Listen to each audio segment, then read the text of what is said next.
आपण पाहत आहात तेज तुफान न्यूज, न्यायिक व निर्भीड बातम्यांचे सर्वांचे आवडते नेटवर्क।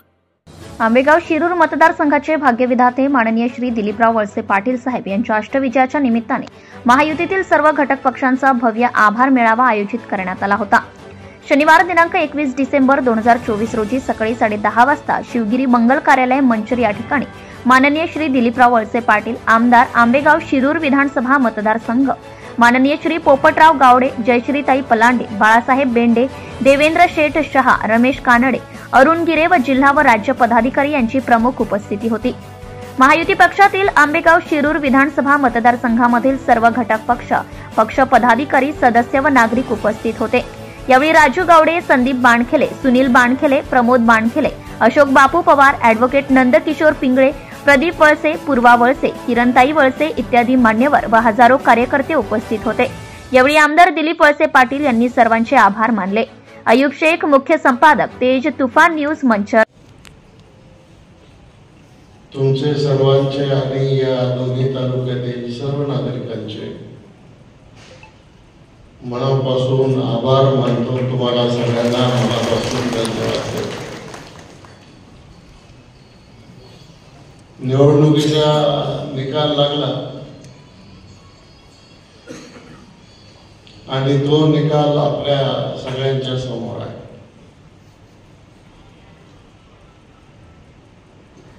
जो निकाल लागला तो आपल्याला अपेक्षित असलेला निकाल लागला नाही। मागच्या वेळेला आपण 60,000 मताच्या आधिक्याने जिंकलो। 40,000 आंबेगाव मधून, 20,000 शिरूर मधून। परंतु यावेळेला आपलं मताधिक्य कमी झालं आणि आंबेगाव तालुक्यामधून 5,799 मताचं लीड आपल्याला मिळालं आणि शिरूर मध्ये 4,138 मताने आपण मागे राहिलो। आणि साहजिकच प्रत्येक कार्यकर्त्याच्या मनामध्ये एक नाराजीची भावना आहे। त्यामुळं कार्यकर्ते जरा कुचंबल्यासारखे झालेले।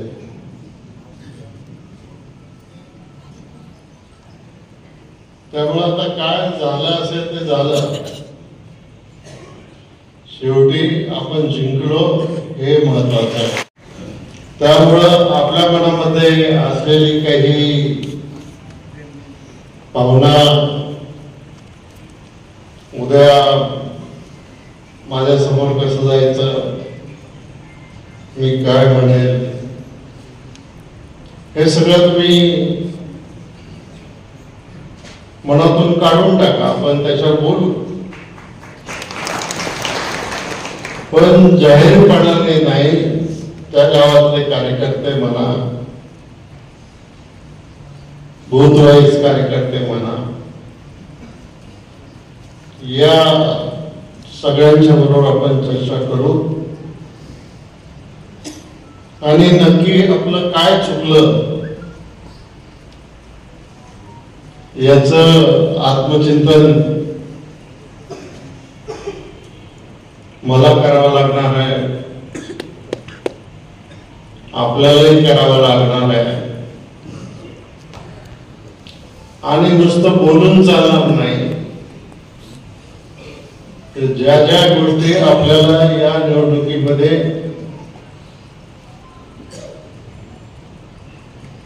चुकल्या आहेत असं वाटतं कोणाकडून, त्यांनी त्या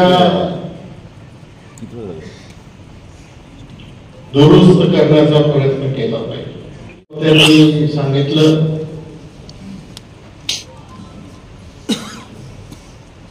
की आता 3-4 महिन्यांनी जिल्हा परिषद पंचायत समितीच्या निवडणुका लागतात. ओबीसीच्या प्रश्नावर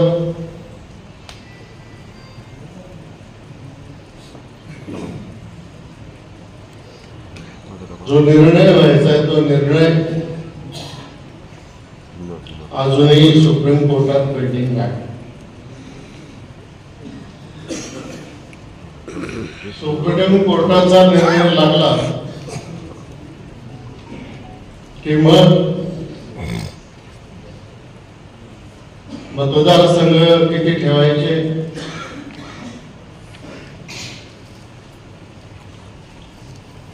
त्याचं आरक्षण म्हणजे त्याच्यानंतर मतदारसंघाची पुनर्रचना होईल, त्याच्यानंतर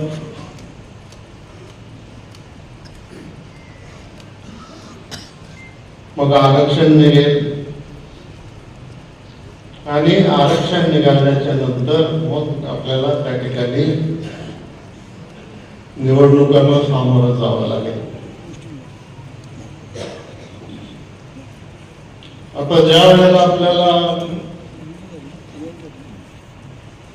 निवडणुकीला सामोरं जावं लागेल